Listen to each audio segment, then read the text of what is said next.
اس راز پر برسوں پردہ پڑا رہا اور جب پردہ اٹھنے کا خطرہ لاحق ہوا تو انہوں نے مجھے خریدنا چاہا۔ 10 لاکھ، 20 لاکھ، 50 لاکھ میں مجھ سے صرف اتنا چاہا کہ میں خاموش رہوں اور جو ہوا اس سے بھول جاؤں۔ اس کے بعد تباہی و بربادی، قتل و غارت گری اور خون ریزی کا جو سلسلہ شروع ہوا وہ اب تک جاری تھا، کیونکہ میں نے ان کی لگائی ہوئی بولی مسترد کر دی تھی۔ جو سمجھتے تھے کہ دولت لے کر میں سب فراموش کر دوں گا، وزیرخان کو، اس سے اپنے رشتے کو، اس رشتے کی آبرو کو، وزیرخان کے بے گناہ خون کی پکار کو، مستقبل کی خوشی کے لیے ماضی کے غم بیچ دوں گا اور خوفزدہ ہو کے انتقام کے خیال سے تائب ہو جاؤں گا۔ لیکن ایسا نہیں ہوا تھا اور افشائے راز کے خوف نے دوست بن کر وزیرخان سے دشمنی کرنے والوں کی نیند بھی حرام کر دی تھی۔ لندن سے آنے کے بعد جو کچھ میں نے دیکھا تھا اور سنا تھا، اس کے بعد میرے ذہن میں سب سے پہلے یہی سوال آیا تھا کہ ایسا کیوں ہوا؟ دوسرا سوال یہ تھا کہ ایسا کس نے کیا؟ ابھی تک مجھے کسی سوال کا جواب نہیں ملا تھا، لیکن اس باکس یا کریٹ کا کھلنا میرے پہلے سوال کے جواب کی بنیاد بن سکتا تھا۔ پردہ میری آنکھوں پر سے اٹھنے والا تھا کہ وہ مال کیا ہے جو ایسے پراسرار اور پیچیدہ طریقے سے میر وزیر اینڈ کمپنی سے کراچی پہنچتا ہے اور لاکھوں کے منافع کا ضامن ہے۔ ٹرک ڈرائیور کے بیان کے مطابق ایک پھیرے میں 10 لاکھ کا منافع تھا جو اس نے سیٹھ کریم کے ساتھ 50-50 کر لیا تھا۔ زرعی آلات اور پرزے سونے کے بنے ہوئے نہیں ہوتے کہ ایک ٹرک کا مال اتنا مہنگا فروخت ہو اور اتنا منافع دے۔ تختہ ہٹتے ہی میرا دل تیزی سے دھڑکنے لگا۔ بالآخر مجھے معلوم ہونے والا تھا کہ چودھری دلاور اینڈ کمپنی کا اصل دھندا کیا تھا۔ ایک بار یہی معلوم کرنے کے لیے میں سر سے کفن باندھ کے فیکٹری میں جا گھسا تھا، لیکن وہاں 6 بدماشوں نے فورمین بن کے مجھے لکڑی کے تابوت میں بند کر دیا تھا۔ ایک فورمین رانجھا تھا جو اس راز کی حفاظت میں نااہلی کا مظاہرہ کرنے پر زندہ جلا دیا گیا تھا۔ دوسرا فورمین رحمت کباڑی تھا جس کی بے حس و حرکت لاش آدمی کی زندگی کے ہر یقین کا، ہر دعوے کا اور فتح کے غرور کے لیے تصویر غیرت بنی ہوئی تھی۔ باقی 4 کون تھے اور ان کے لیے کاتب تقدیر نے کیا لکھا تھا، یہ کوئی وقت سے پہلے کیسے جان سکتا تھا؟ محسن نے کریٹ کے اندر جمی ہوئی گھاس ہٹائی۔ اس کے نیچے ایک گتا تھا، آخری تہہ سیلوفین شیٹ کی تھی جو در حقیقت سیلوفین کی ہر طرف سے بند تھیلی تھی۔ بارش کا پانی کریٹ کے اندر پہنچ سکتا تھا لیکن سیلوفین کی تھیلی میں بند مال کو خراب نہیں کر سکتا تھا۔ محسن نے سیلوفین کو دانتوں سے کاٹا اور اس کا ایک منہ کھولا۔ ایک لمحے کے لیے ہم دونوں اپنی اپنی جگہ منجمد ہو گئے۔ ہم دونوں کی نظر مال پر جم گئی۔ ہم گرد و پیش سے اتنے بے خبر تھے کہ اگر ڈرائیور چاہتا تو ہماری غفلت کے اس لمحے سے فائدہ اٹھا کے ہم پر حملہ کر سکتا تھا۔ وہی سریا ہمارے سر پر مار سکتا تھا جو محسن کے ہاتھ سے نیچے گر گیا تھا، یا میرے ہاتھ سے ریوالور چھین سکتا تھا، لیکن ہم اس کے لیے زندگی کی نئی امید کے نامور تھے۔ وہ حیرت سے ہماری صورتوں کو دیکھتا رہا۔ ہمارے ساتھ دھوکا ہو گیا محسن، میں نے مایوسی کے اس حوصلہ شکن وقفے کے بعد کہا جس میں میری توقعات ہاک میں مل گئی تھیں۔ کریٹ کے اندر مجھے نٹ بولٹ بھرے ہوئے نظر آ رہے تھے، صرف اس لیے کہ وقت کم تھا۔ محسن نے امید افزا لہجے میں کہا، ہم نے سوچے سمجھے بغیر ایک کریٹ اٹھا لیا تھا۔ ہم کو دیکھنے میں سب ایک جیسے لگتے تھے لیکن ان سب میں نٹ بولٹ نہیں تھے۔ میں نے کہا، شاید اوپر والے سب کریٹ ایسے تھے کہ ضرورت پڑنے پر کھول کے دکھائے جا سکتے تھے۔ ہاں، اصل مال نیچے تھا، محسن بولا، یا مال کے چند ہی کریٹ تھے، ہم کھول کر کیسے دیکھتے؟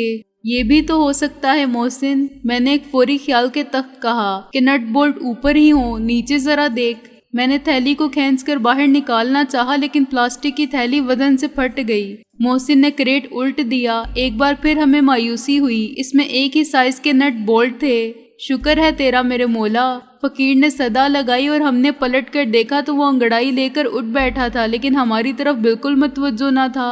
اپنی مایوسی کی کیفیت میں محسن کو اور مجھے یہ بات یوں لگی جیسے وہ ہمارا مذاق اڑا رہا ہے۔ کس بات پر خدا کا شکر ادا کر رہے ہو؟ محسن نے جھنجھلا کے کہا، بڑا کرم ہے میرے رب کا۔ وہ رحمت کباڑی کو دیکھ کے بولا، سوئے تو ہم دونوں ایک ساتھ تھے، اٹھنا صرف مجھے نصیب ہوا۔ اس نے چمٹا اور کشکول اٹھایا، جان اور مال دونوں کو بچانے والا وہی ہے۔ وہ تو ٹھیک ہے، میں نے اٹھتے ہوئے کہا، لیکن سواری کہاں چلی؟ سویرا ہو گیا بابا، پنچھی بھی دانہ دنگ کا چگنے نکل گئے۔ وہ بولا، فقیر کا بھی وقت ہو گیا، ابھی آپ تشریف رکھیں۔ میں نے ریوالور سے اشارہ کیا، ہم سے پہلے آپ نہیں جا سکتے۔ ارے بابا، پیٹ کھانے کو مانگتا ہے۔ فقیر فرش پر بیٹھ گیا۔ آنتے کل ہو اللہ پڑھ رہی ہیں۔ فکر مت کرو، ایک دن کے فاقے سے انا لیلا پڑھنے کی نوبت نہیں آئے گی۔ میں نے کہا، ابھی یہیں من و سلوہ اترے گا، صبر کا پھل۔ ارے بابا صبر کے پھل کا نہیں روزی کا سوال ہے، وہ جھلا کے بولا اور پھر کھڑا ہو گیا۔ یار محسن، میں نے کہا، یہ ایسے نہیں مانے گا، اس کا زر ضمانت ضبط کر لے، منہ ادھر کرو سائیں بادشاہ، اور کندھا پکڑ کے اسے گھما دیا۔ محسن نے اس کی مزاحمت کے باوجود جیب میں ہاتھ ڈال کے اس کا تمام سرمایہ نکال لیا، پھر اسے دھکا دیا تو وہ کونے میں جا گرا۔ اس کا چمٹا اور کشکول اس سے پہلے ہی گر گئے۔ ارے ظالموں، قاتلوں، فقیر کی بد دعا مت لو۔